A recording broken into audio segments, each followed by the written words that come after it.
Audio কথনে সবাইকে স্বাগত জানাচ্ছি। আমরা আজকে শুরু করতে যাচ্ছি আশাপূর্ণা দেবীর লেখা একটি উপন্যাস। উপন্যাসটির নাম হচ্ছে মায়া দর্পণ। উপন্যাসটি আমি মোট ৫টি পর্বে ভাগ করে পড়ব। আজকে আমি পড়ছি উপন্যাসটির প্রথম পর্ব।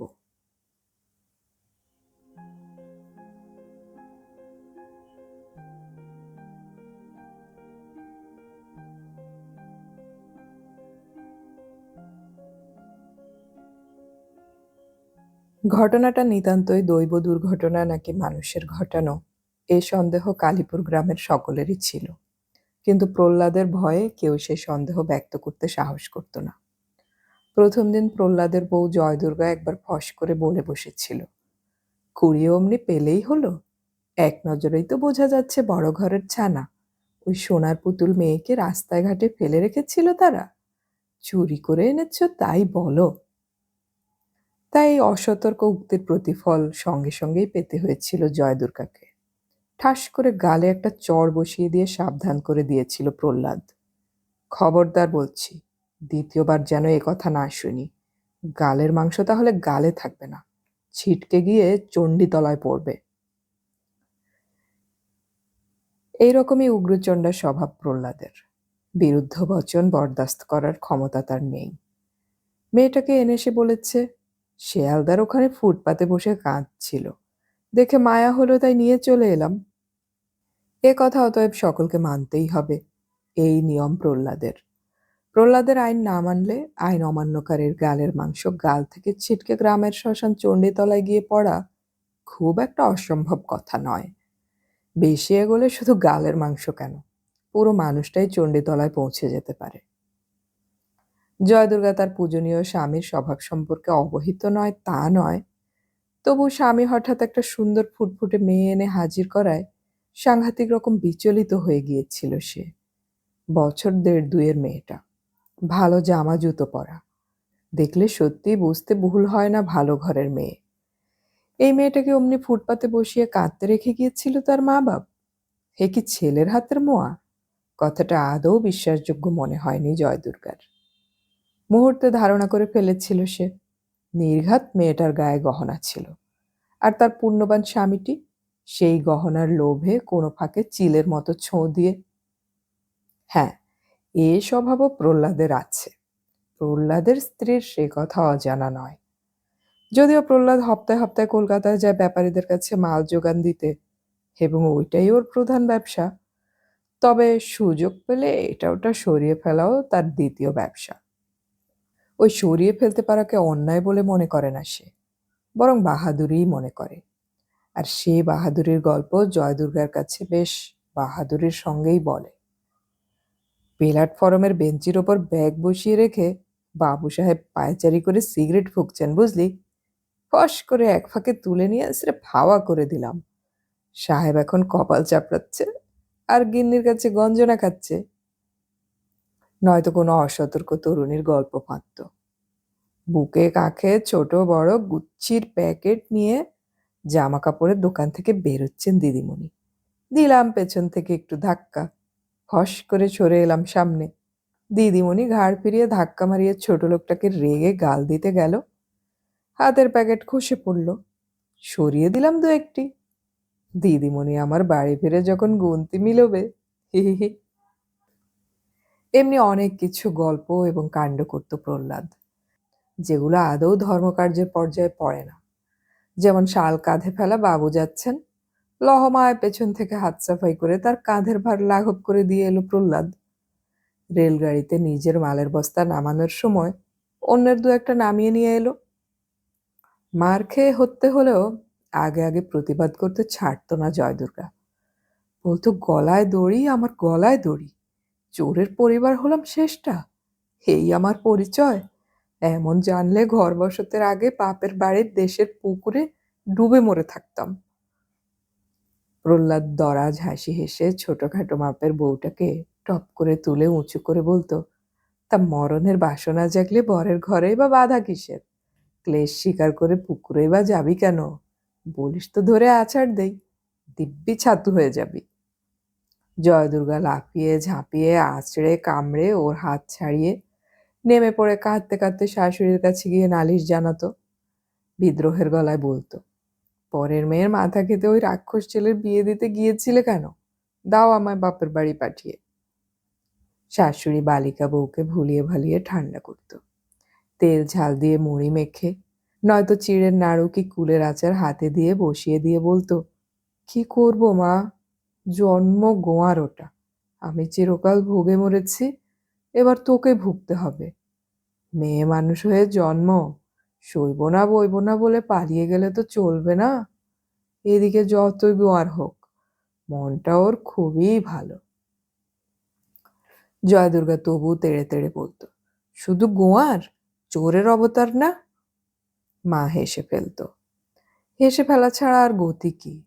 হেসে না ওড়ালে দোষটা যে সত্যি মহাদোষের চেহারা নিয়ে দাঁড়াবে, তাই হেসেই বলতো, ওসব ওর মজা করা, বুঝলি সাধুর বেটি, মনে করে খুব বাহাদুরি করছি। সেই ছোটকাল থেকে লোকেদের বাগানের ফুল ফল, লোকেদের হাঁসের ডিম, লোকেদের গরুর দুধ দুইয়ে এনে হাজির করত, আর দাঁত বার করে হেসে বলতো, বুদ্ধু বুদ্ধু, গা শুদ্ধ সব বুদ্ধু, চোখের সামনে দিয়ে নিয়ে আসি, ধরতেই পারে না। তা সেই অভ্যেস এ অবধি আর গেল না ছোড়ার। বউকে প্রবোধ দেওয়ার ওর থেকে উৎকৃষ্ট কোনো উপায় খুঁজে পেত না প্রহ্লাদের মা, তবে কিছুটা ঢাকতো।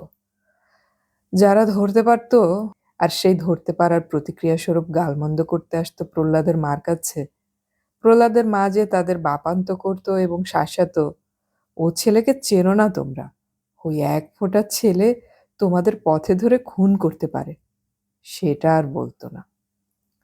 তাই এসব অবশ্যই অনেকদিন আগের কথা। প্রহ্লাদের সেই পুত্রগর্ভে গর্বিতা মা মরেছে কোন কালে, আর জয়দুর্গারও ক্রমশ সব সয়ে এসেছে। বরের মার এবং বরের চুরি, বরের মার এবং বরের চুরি দুই সে ক্রমশ স্বাভাবিক ঘটনার মতো মেনে নিয়েছে। সত্যি কথা বলতে গেলে বলতে হয়, ক্রমশ সে নিজেই চুরির ব্যাপারে প্ররোচনাদাত্রী হয়ে উঠেছে। দত্তদের বাগানে ইহা বড় বড় কাঁঠালে গাছ ভরে গেছে দেখে এলাম, জনমনীষী নেই বাগানে। উঠোনের বেড়টা তো একেবারেই গেছে, দুখানা বাঁশ এনে মেরামত করে ফেলছো না কেন ওটা? ঘোষেদের পুকুরের ধারের বাঁশঝাড়টা তো বাঁশের ভারে নুয়ে পড়েছে। এমন কথা হরদমই বলতে পারে জয়দুর্গা। ক্রমশ কলকাতা থেকে আনা মাল থেকে আগে নিজে ইচ্ছে মতো বস্তুগুলো বেছে নিয়ে তবে বাকিগুলো ফেরত দেয় প্রহ্লাদকে। সর্ষে আর মশনে চালান দেয় প্রহ্লাদ কালীপুর থেকে, নিজের ক্ষেতের নয় অবশ্যই, এখানেও ব্যাপারীর ব্যাপার। তবে নিজের ওই কর্মক্ষেত্রে প্রহ্লাদ একেবারে যুধিষ্ঠির সমতুল্য, সে কথা তার দুপক্ষের ব্যাপারীরাই জানে। প্রহ্লাদের হাতে এক ছটাক জিনিসের তঞ্চক হবে না, কিন্তু এও তাদের জানা, এই মালের সঙ্গে নিয়মিত চোরাই মাল লেনদেন করে থাকে প্রহ্লাদ। এই সপ্তাহে যা সব আনে, পরের সপ্তাহে তা পাচার করে, আর সেই পাচারি বস্তু নেবার জন্যে কলকাতায় যে বাড়ানো হাতের অভাব নেই, এই কথাও সবার জানা। অতএব ওটা প্রহ্লাদের দ্বিতীয় পেশা। তবু প্রহ্লাদকে কেউ ঘাটায় না। বন্ধুরূপে থাকলে প্রহ্লাদ পরম বল, বিপদে আপদে বুক দিয়ে পড়ে, কাজে কর্মে প্রাণ দিয়ে খাটে, সুখের অংশীদার হয়ে তাড়ি খেয়ে শ্যামা সঙ্গীত গায়। কিন্তু শত্রু হলে বলা যায় না কখন কি হয়, কি হতে পারে আর কি হতে পারে না, প্রহ্লাদ সম্পর্কে তা বলা শক্ত। কে তবে সেই শনি ঠাকুরকে ঝাড়ের দুখানা বাঁশের জন্যে কি গাছের দুটো কাঁঠালের জন্য শত্রু করতে যাবে? কারই বা সাহস হবে প্রহ্লাদের নীতিজ্ঞান নিয়ে দু কথা বলে যেতে? অতএব পাড়ার লোক প্রহ্লাদের সামনে প্রহ্লাদ কথিত গল্পটাই মেনে নিল। জয়দুর্গা মেনে নিতে কিছু বিলম্ব করায় প্রকাণ্ড এক চড় খেল। প্রহ্লাদ সগৌরবে এবং সগর্বে বলল, যে মা বাপ ছেলে মেয়ে সামনে রাখতে অক্ষম, তার গলায় ধরি, আমি একে পুষব, দেখে অব্দি মায়ায় পড়ে গেছে। জয়দুর্গা অবশ্য ভাবল, মায়া না হাতি, এটা তার প্রতি পাল্টা জবাব। কারণ বন্ধা জয়দুর্গা সম্প্রতি তার একটা মা মরা ভাইপো এনেছে পুষতে। ছেলেপুলে হওয়া সম্বন্ধে সব আশা যখন নির্মূল হয়েছে, ষষ্ঠী মনসা ধর্মরাজ কালী ইত্যাদি করে ক্ষমতাপন্ন যে যেখানে আছেন সবাই যখন হতাশ করেছেন, এবং জয়দুর্গা নিত্য দুবেলা প্রহ্লাদকে দুষছে, তোমার পাপেই এটি হয়েছে, লোকের সাপ মুন্নি কুড়িয়ে কুড়িয়েই আটকুড়ো হয়েছ। তখন একদিন খবর এলো বছর 4-5-এর ছেলেটাকে নিছক ভাসিয়ে দিয়ে জয়দুর্গার ভাজ মরেছে। অতএব জয়দুর্গা বায়না নিল, ওটাকে আনিয়ে দাও। প্রহ্লাদ প্রথমে রাজি হয়নি, বলেছিল কেন মিথ্যে পরের ঝামেলা ঘরে আনা, 4-5 বছরের ছেলে আবার ভাসতে যাবে কি দুঃখে, আপনি খেতে পারে আপনি নাইতে পারে, 2 দিন বাদেই তো বাপের ডান হাত হয়ে উঠবে। জয়দুর্গা মার খেয়ে খেয়ে হাড় কালি করে ফেললেও মুখ ঝামটা দেওয়া স্বভাবটা ছাড়তে পারে না। সেদিনও পারল না, মুখ ঝামটা দিয়ে বলে উঠল, হবে না কেন, হবে, বাপ যদি হাতে তুলে নেয় ঠিকই ডান হাত হবে, কিন্তু বাপ তো তা নেবে না, এখনো অসহ্য যায়নি, এক্ষুনি ফের টোপর মাথায় দেবার তাল করছে দাদা, তার সোহাগের দ্বিতীয় পক্ষের সংসারে ছেলেটার কি হাল হবে সে চিন্তা করছো? প্রহ্লাদ উদার গলায় বলেছিল, তবে আনো, কিন্তু দেখো কামলা এক হয়ে উঠলেই তোমার ভাই ছেলেকে হিঁচড়ে নিয়ে যাবে। জয়দুর্গা দৃপ্ত কণ্ঠে উত্তর দিয়েছিল, হিস, ভারী সাধ্যি, তোমার পরিবারের কাছ থেকে হিঁচড়ে অমনি নিয়ে গেলেই হলো। প্রহ্লাদ হেসে উঠে তার পতি গরবে গরবিনী পত্নীর পিঠটা একটু ঠুকে দিয়ে বলেছিল, জিতা রহ, এবং আনিয়েও দিয়েছিল ছেলেটাকে। সে প্রায় মাস 6 হলো। এনে দিয়েছিল বলে যে ছেলেটার প্রতি খুব একটা বাৎসল্য ভাব পোষণ করত প্রহ্লাদ, তা অবশ্য নয়। তোমার পুষ্যি ভিন্ন কখনো বংশী বলতো না, তবে খাচ্ছে পড়ছে বলে নজর ছোটও করতো না। কিন্তু জয়দুর্গার মনে হলো কোথা থেকে না কোথা থেকে এই মেয়েটাকে চুরিচামারি করে আনা আর কিছুই নয়, জয়দুর্গার সঙ্গে রেষারেষি।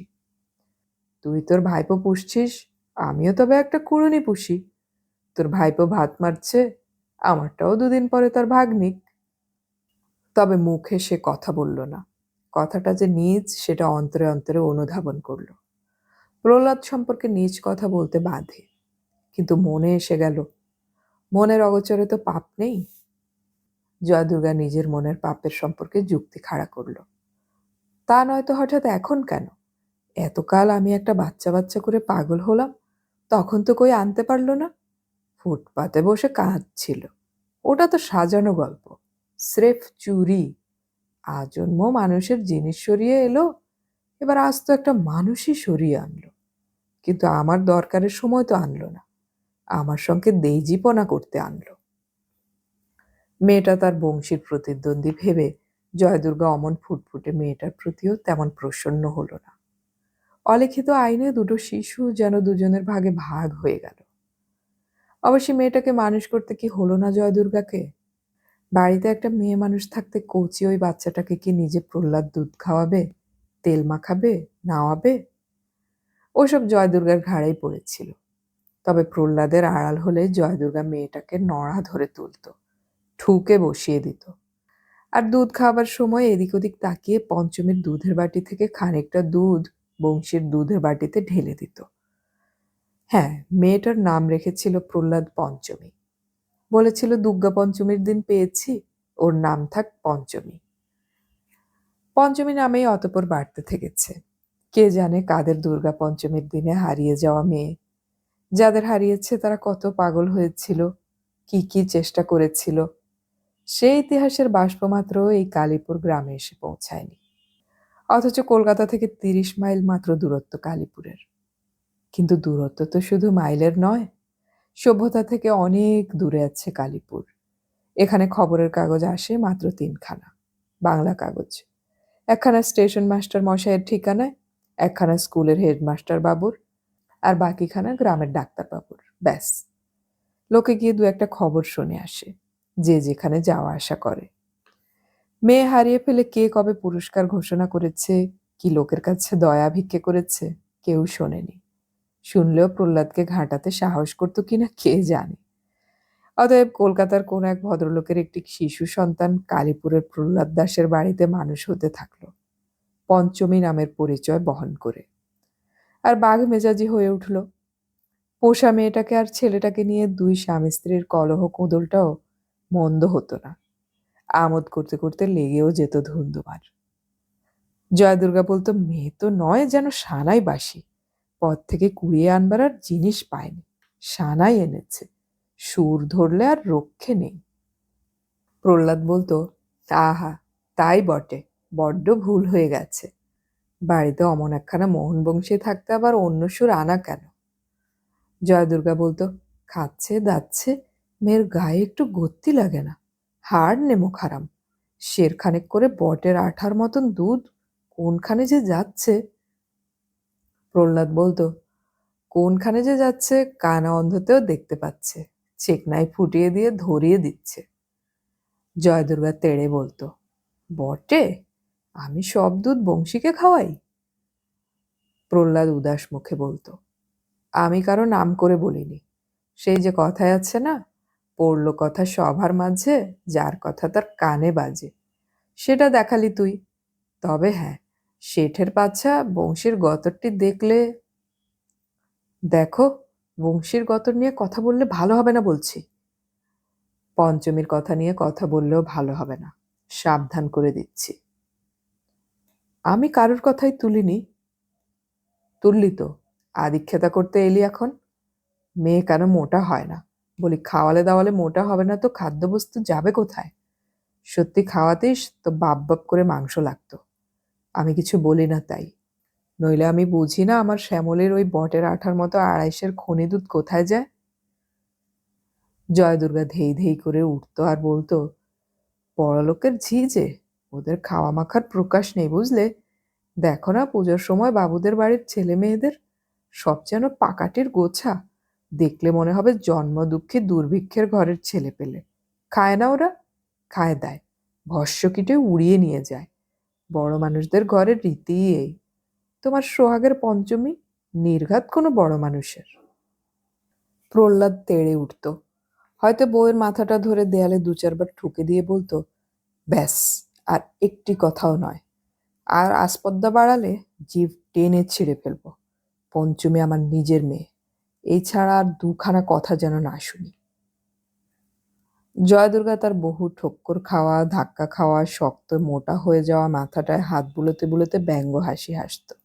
হো মালো, নিজের মেয়ে, আমি তাহলে 10 মাস 10 দিন গর্ভে ধারণ করেছি। ব্যঙ্গ হাসি তার কাশিতে পরিণত হতো। প্রহ্লাদ গলা টিপে ধরতে আসতো, নয় গালের মাংস চণ্ডীতলায় পাঠাতে চাইতো। এতখানি বয়স হলো দুটো মানুষের, ব্যবহারের তারতম্য হলো না, অথচ পঞ্চমীর কাছে প্রহ্লাদ যেন পোষা বেড়াল কুকুর। পঞ্চমীকে পিঠে চড়িয়ে বেড়াচ্ছে প্রহ্লাদ, কোলে করে বেরিয়ে বেড়াচ্ছে, রাত জেগে কান্না ফোলাচ্ছে, চাঁদ ডাকছে, টিপ পরাচ্ছে, আরো এমন অনেক কিছুই করছে, যা প্রহ্লাদের ঐশ্বরিক প্রকৃতির সঙ্গে আদৌ খাপ খায় না। এতে যদি জয়দুর্গা কিছু ঈর্ষা অনুভব করে, দোষ দেওয়া যায় না তাকে। প্রহ্লাদ যদি মেয়েটাকে এনে নিজের সম্পত্তির মতো না আগলাতো, যদি জয়দুর্গার ওপর সম্পূর্ণ ছেড়ে দিত, হয়তো বংশীর সঙ্গে এক করে ওটাকেও ভালো চক্ষেই দেখতো জয়দুর্গা। কিন্তু প্রহ্লাদ হিসেবে ভুল করেছিল, আগলাতে গিয়েছিল, বংশীর পিসিকে সন্দেহের চক্ষে দেখেছিল। তাই মেয়েটার প্রতি একটা আক্রোশ জন্মে গেল জয়দুর্গার, বংশীর প্রতিপক্ষ হিসেবেও গেল। কিন্তু মজা এই, প্রতিপক্ষ বংশী মেয়েটাকে প্রাণতুল্য দেখে। নিজের যখন হাঁটতে চলতে কোমরের কাপড় খসে যেত, তখন থেকে মেয়েটাকে কাঁখে করে বেড়াতো, কাঁদলে ছুটে এসে হাত নেড়ে মুখ নেড়ে ভোলাতো এবং খেলার সময় তার সর্ববিধ বায়না শুনত। কাজে প্রহ্লাদের আড়ালে প্রহ্লাদের পুষ্যিকন্যাকে দুঘা পিটিয়ে আসা আর মিটত না জয়দুর্গার। তার নিজের ঘরেই বিভীষণ। জয়দুর্গা পঞ্চমী সম্পর্কে বিরুদ্ধ উক্তি করলেই বংশী পিসিকে শাসাতো। পিসিকে বলে দেব বলছি। জয়দুর্গা গালে হাত দিয়ে বলতো, হায় কলিকাল, যার জন্যে চুরি করি সেই বলে চোর। এক ফোঁটা বংশী বেজার মুখে বলতো, চুরি করতে তোমায় বলছে কে? পঞ্চমীকে হিংসে করে আমায় ভালোবাসতে হবে না তোমায়। জয়দুর্গা রেগে বলতো, হো, আদর ধরছে না যে, ওকে তোর সত্যি বোন? বংশী বলতো, সত্যি মিথ্যে জানি না, তোরই কি আমি সত্যি ছেলে? সংসারের বাকি 3 জন সদস্যর এই কথা কাটাকাটি জ্ঞান অবধি শুনেছে পঞ্চমী। কাজেই তার জ্ঞান চক্ষু উন্মিলিত হতে দেরি হয়নি। সে যে এদের সত্যিকারের মেয়ে নয়, কুড়োনো মেয়ে, তা সে শৈশব থেকেই জেনেছে।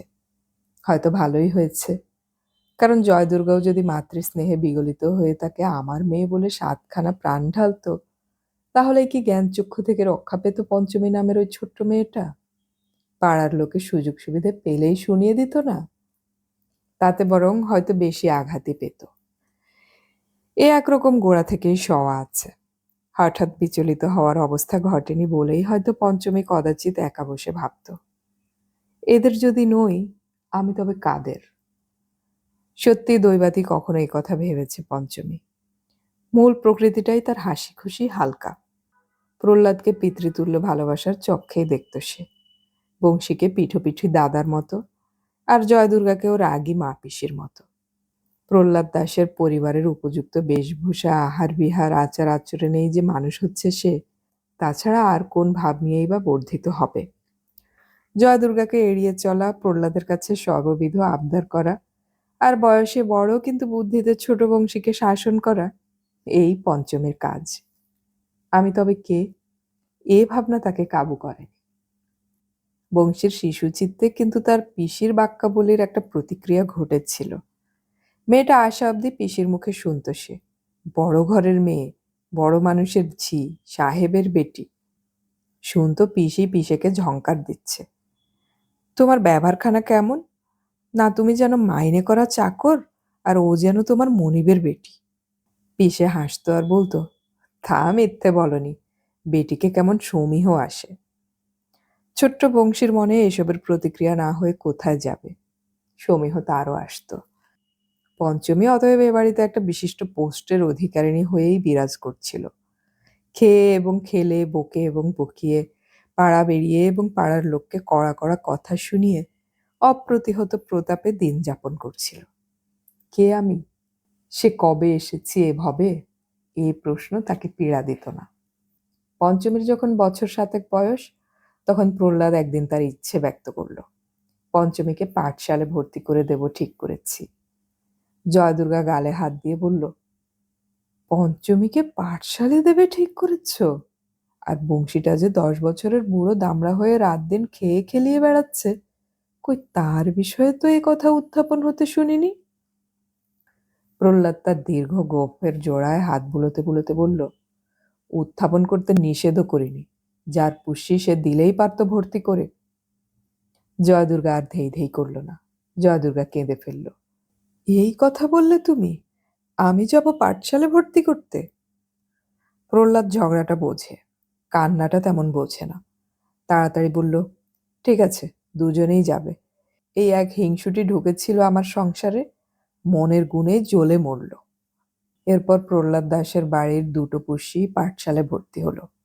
পাড়ার লোক বলতে লাগলো, একেই বলে না থাকলে আপনার বাপের পিণ্ডি জোটে না, থাকলে বেহাইয়ের বাপের বেশ্যৎসজ্ঞ। আমরা নিজের ছেলে মেয়ে নিয়ে বসে আছি, পেল্লার 2টো পুষ্যির জন্য সেলেট পেন্সিল বই খাতা কিনেছে, মাস মাস আটানা আটানা 1 টাকা করে মাইনে গুনছে। আবার এও বলতো, ভগবান জানে কাদের ঘরের মেয়ে, বেনের ঘরে বেনে হয়ে বসে আছে। ভগবান ছাড়া আর কারো উপর জানার ভার চাপানো যায় এ কথা কেউ খেয়াল করতো না। প্রহ্লাদকে জব্দ করতে যদি পুলিশে খবর দিতে যায় কেউ, জব্দ নিজেরাই কি কম হবে? বেশিই হবে বরং প্রহ্লাদের চাইতে। পয়সার মানুষ প্রহ্লাদ, চোরের অবতার প্রহ্লাদ, ঠিক পুলিশকে ঘুষ দিয়ে নির্দোষী হবে, আর তারা রাম রাবণ দুইয়ের হাতেই মরবে। কে বলতে পারে মিথ্যে খবর দিয়ে পুলিশকে জ্বালাতন করার জন্য খবরদাতাকেই থানায় যেতে হবে কিনা? কে বলতে পারে বাকি গ্রাম শুদ্ধ লোক এ সাক্ষ্য দিবে কিনা তারা নিজের চোখে প্রহ্লাদের ঘরে ওই মেয়েকে ভূমিষ্ঠ হতে দেখেছে? তবে কাজ কি বাবা? পাঠশালা যখন যেত, পঞ্চমী যেত রানী রানী ভাবে, অথচ সাজসজ্জায় যে খুব একটা তারতম্য ছিল তা নয়। পাঠশালে যাবে বলে দুজনের জন্যই কলকাতা থেকে জামা এনে দিয়েছিল প্রহ্লাদ। বংশীর জন্য ধুতি আর ছিটের শার্ট, পঞ্চমীর জন্য ফ্রক আর ইজের। তবু হয়তোবা পঞ্চমীর চেহারা গুনেই মনে হতো পঞ্চমী অনেক সেজেছে। পঞ্চমীর হাঁটা চলার দৃপ্ত ভঙ্গিতেই মনে হতো পঞ্চমী মনিব কন্যে। জয়দুর্গা পাঠিয়ে দিয়ে তাকিয়ে দেখত, আর মনে মনে একটা সংকল্প আঁটত, রোশো আর কটা বছর যাক, ওই মেয়েকে ট্রিট করতে পারি কিনা দেখাচ্ছি। নিয়ম লক্ষণ করে পাঁজি পুঁথি দেখে দত্তক তো নেওয়া হয়নি যে সম্পর্কে বাঁধবে। বলা বাহুল্য, জয়দুর্গার দাদা কোনোদিনই আর সোহাগের দ্বিতীয় পক্ষের সংসারে প্রথম পক্ষের ছাঁটটাকে হিঁচড়ে টেনে নিয়ে যায়নি। নিঃসন্তান পিসি পিসের বাড়িতে সুখে আছে এবং আখেরে ভালো হবে, এই ধারণার বশবর্তী হয়েই হয়তো তার এই নির্লিপ্ততা। অতএব ভাইপো সম্পর্কে নিজের ইচ্ছা পূরণের কল্পনায় নিশ্চিন্ত ছিল জয়দুর্গা। ছেলেটা তো মহারানীর পায়ের কাদা, ভাবত জয়দুর্গা।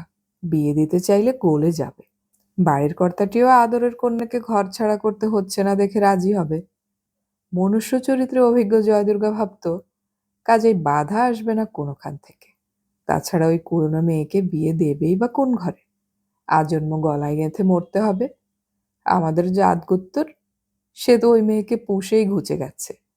আর মেয়ে তো বামন কায়েতের ঘরের না হয়ে যায় না। কুল উঁচু হবে বই নিচু হবে না। বিয়েটা অতএব জয়দুর্গার মনের মধ্যে বেশ পাকাপোক্তভাবেই প্রতিষ্ঠিত ছিল। তবে ঘুণাক্ষরেও মনের ইচ্ছা এখন ব্যক্ত করতো না জয়দুর্গা।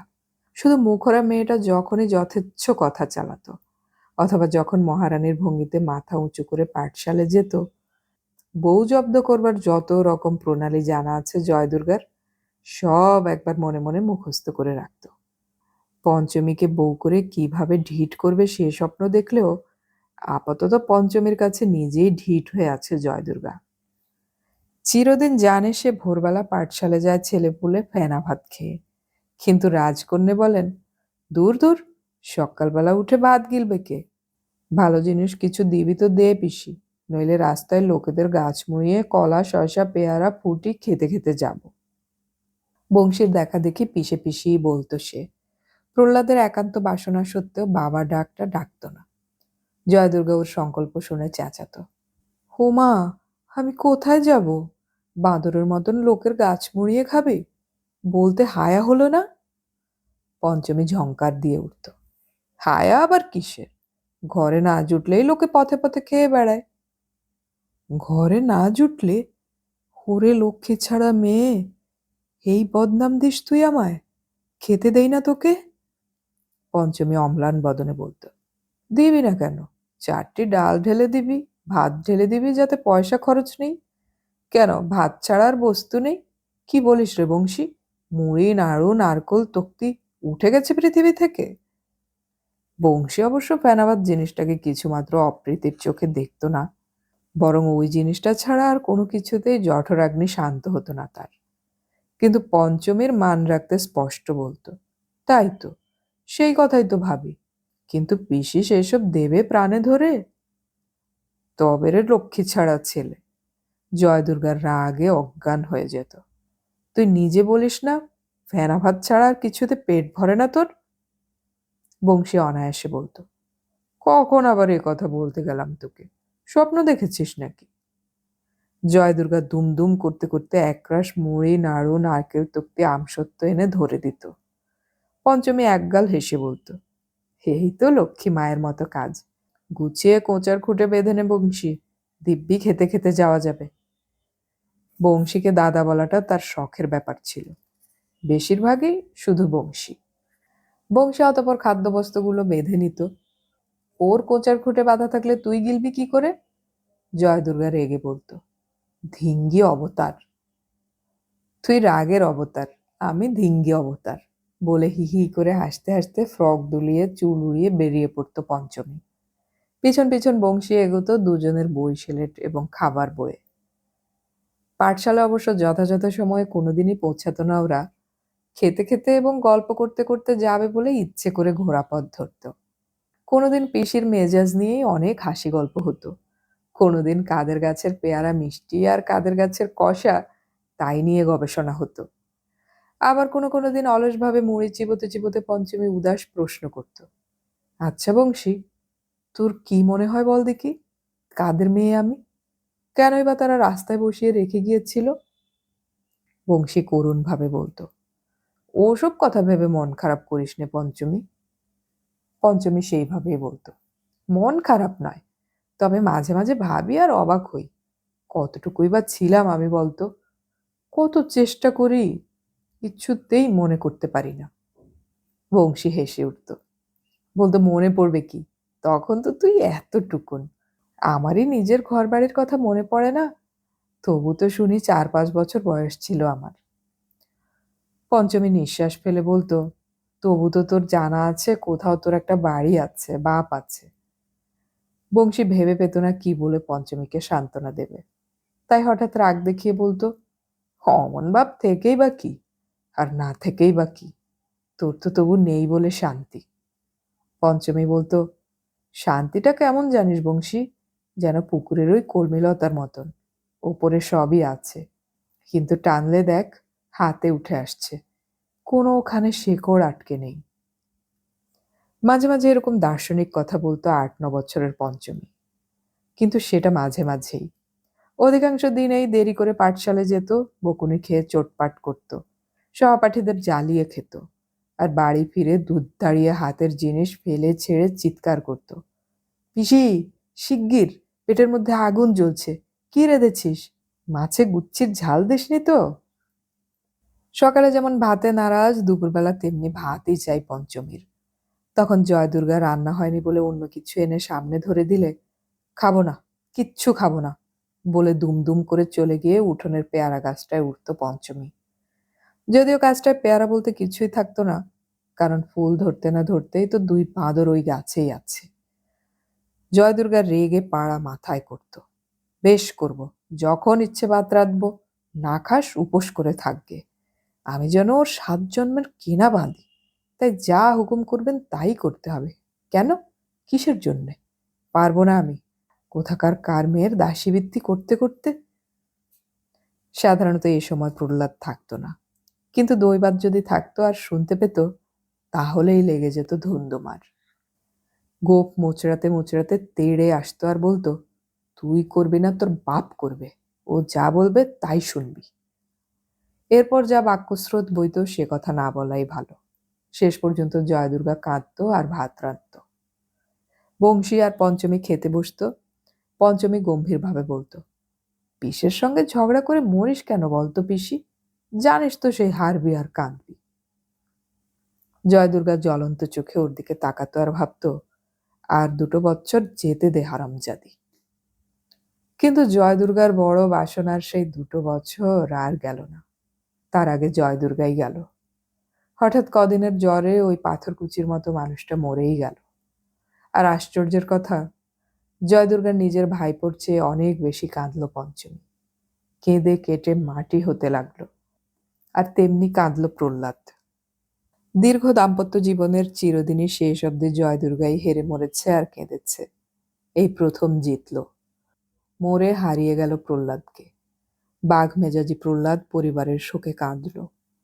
পাড়ার হিতৈষী হিতৈষিনীরা অনেকেই এলেন এ সময়, এবং পাকে প্রকারে বলতে লাগলেন, পরিবারের শোকে কাঁদা প্রহ্লাদের মতো লোকের পক্ষে হাস্যকর, ছেলে মানুষই, বরং শিগগিরই আরেকটা।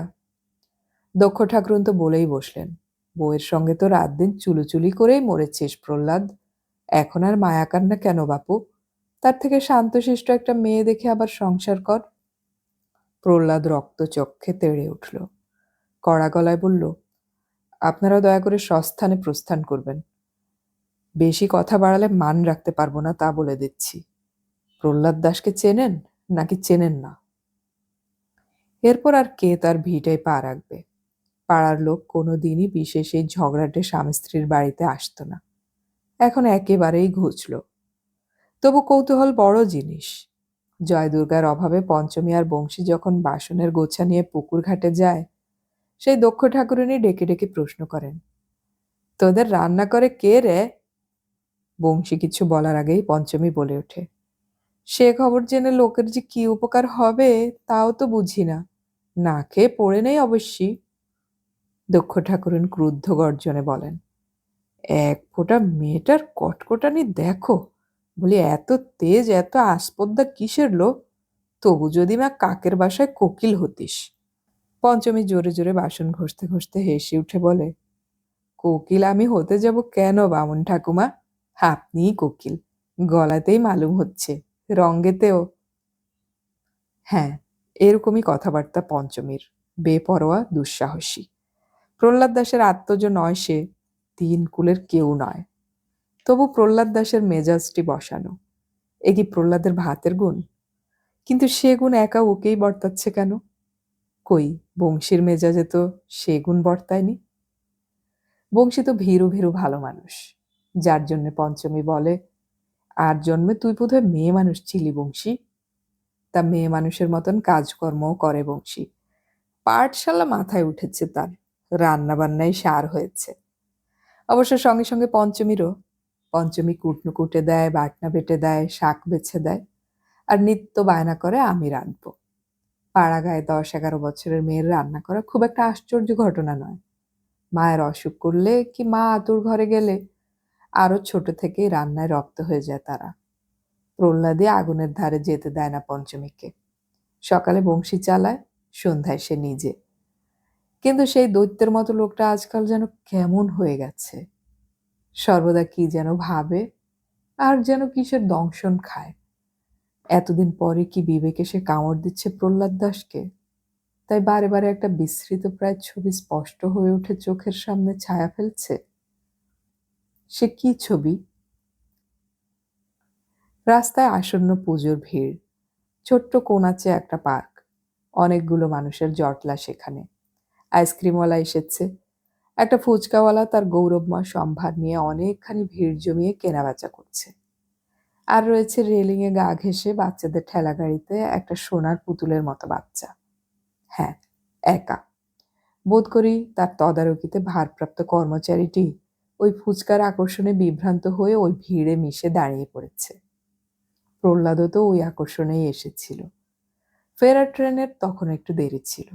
সারাদিন কাজ করে খিদে পাচ্ছিল, আর একটু ছেলে মানুষেতেও পেয়েছিল। লোকটার ডালা শুদ্ধ ফুচকা উড়িয়ে দিতে পারে না প্রহ্লাদ। কত দাম হবে?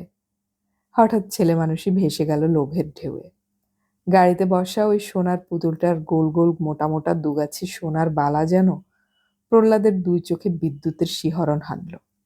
কাণ্ডজ্ঞান হারালো প্রহ্লাদ। সেই দৃশ্যটা যেন আজকাল কেবলই চোখের সামনে ভাসতে দেখে প্রহ্লাদ। সেই ছোঁ মেরে তুলে নেওয়ার দৃশ্য। ভেবেছিল ছুটে কোথাও সরিয়ে নিয়ে গিয়ে ওকে বালার ভার থেকে মুক্ত করে কোনোখানে ছেড়ে দিয়ে পালাবে। কিন্তু মেয়েটাকে কোলে চেপে ধরার সঙ্গে সঙ্গে কি যে হলো প্রহ্লাদের! বাচ্চার গায়ের দুধে দুধে গন্ধ, দামি তেল আর দামি পাউডারের গন্ধ, দামি সিল্কের জামার রেশম রেশম গন্ধ, সব একত্র হয়ে দৈত্যতুল্য প্রহ্লাদকে যেন একটা বিভ্রান্তিময় লোকে নিয়ে গেল। প্রহ্লাদ কাণ্ডজ্ঞান হারালো, নামিয়ে দিতে পারল না তাকে। সোজা স্টেশনে এসে ট্রেনে চেপে বসলো মেয়েটাকে বুকে চেপে। মেয়েটা কি কাঁদেনি? কেউ কি তাকিয়ে দেখেনি?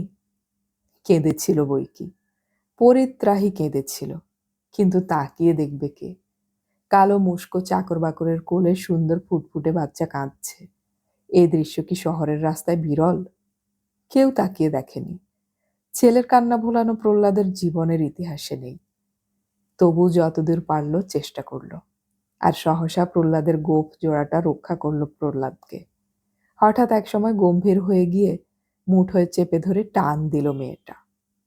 পুরনো সেই দিনটা যেন তার সমস্ত অনুভূতি নিয়ে প্রত্যক্ষ হয়ে উঠছে আজকাল। অন্যমনস্ক হয়ে গোঁফটায় হাত দিল প্রহ্লাদ। টেনে ছিঁড়ে দেবার জোগাড় করেছিল।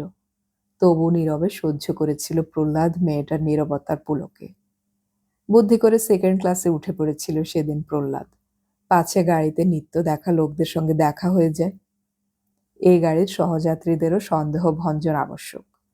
অতএব প্রহ্লাদ মেয়েটাকে প্রবোধ দেবার ছলে কথা আমদানি করে।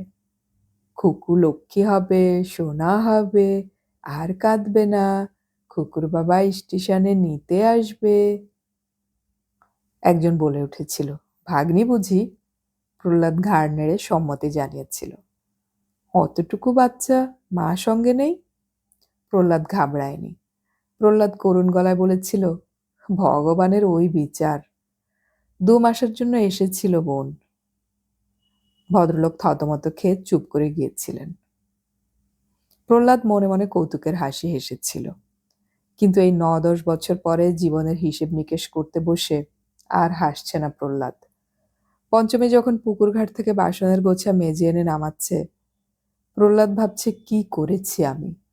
যখন এক পাজা কাপড় কেচে এনে দাওয়ায় ফেলে হাঁপাচ্ছে পঞ্চমী, প্রহ্লাদ ভাবছে ভগবানের যদি সত্যি বিচার জ্ঞান থাকে, আমার কি বিচার হবে।